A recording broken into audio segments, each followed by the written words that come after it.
Donc je continue avec Python à tester le calcul matriciel ou bien les fonctions, c'est-à-dire qui permettent de faire des opérations sur les matrices. Donc on a déjà vu quelques fonctions comme la fonction dot qui fait le produit de deux matrices, la fonction transposée, la fonction I qui nous génère, c'est-à-dire des fonctions identité ou bien des matrices identité, c'est-à-dire que c'est important, comme ici j'ai généré une matrice identité avec 4 lignes et 4 colonnes. Donc vous voyez que la diagonale principale est égale à 1, les autres éléments de la matrice sont égaux à 0. C'est une matrice qui peut être très utile dans nos calculs, comme par exemple matrice unité dans le cas de multiplication de matrices. Bien, maintenant, comme je venais de le dire, il faut savoir que le calcul matriciel ou bien la structure matrice est une structure très utilisée dans les algorithmes, surtout lorsqu'on a des données volumineuses, des datasets volumineux. Donc c'est important, c'est-à-dire d'avoir le bagage théorique sur cette structure, bien sûr sur ce concept mathématique. Donc c'est des notions de l'algèbre linéaire qui doivent être bien acquis pour pouvoir les utiliser dans nos algorithmes de méthode d'optimisation. Ok, donc surtout que les différentes techniques d'optimisation qu'on a vues et qu'on va voir, comme la méthode de descente de gradient, sont dédiées à la résolution de problèmes un peu difficiles et à des problèmes de grande taille, qui modélisent bien sûr des modèles, c'est-à-dire des problèmes réels, bien, avec des milliers de variables. Donc, c'est très important que l'étudiant révise les notions théoriques sur les matrices pour qu'il puisse les utiliser, parce que ici en programmation, on est en train d'apprendre la syntaxe, c'est-à-dire le nom et le nom des fonctions de calcul, la façon d'écrire le code, mais le principe de la fonction, d'accord, il faut qu'il soit, c'est-à-dire compris par l'étudiant dans le domaine des mathématiques pour qu'il puisse les utiliser. Donc c'est très important d'avoir son prérequis en algèbre linéaire et spécifiquement le calcul matriciel. Donc maintenant on a vu ces notions-là, je vais tester d'autres fonctions, par exemple la fonction inverse. Ok, donc la fonction inverse, on va inverser une matrice. Donc par exemple je vais déclarer une matrice G qui va contenir mp.linalg, l'algèbre linéaire, .inv, l'inverse de la matrice A par exemple. Ok, et je vais afficher la matrice G. Donc j'exécute avec Shift Entrée. Donc vous voyez qu'il m'a calculé l'inverse de la matrice. On va tester aussi par exemple la génération des valeurs propres et des vecteurs propres d'une matrice. C'est une notion qui est très utilisée dans les algorithmes. Donc par exemple je vais déclarer un vecteur L par exemple et une matrice Q par exemple, qui vont être égales à np.alg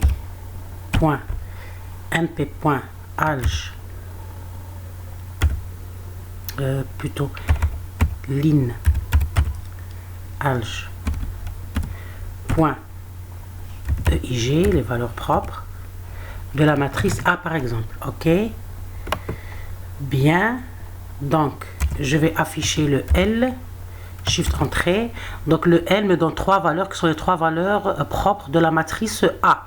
Maintenant le Q vont être les vecteurs propres, c'est-à-dire les vecteurs propres associés aux valeurs propres de la matrice A.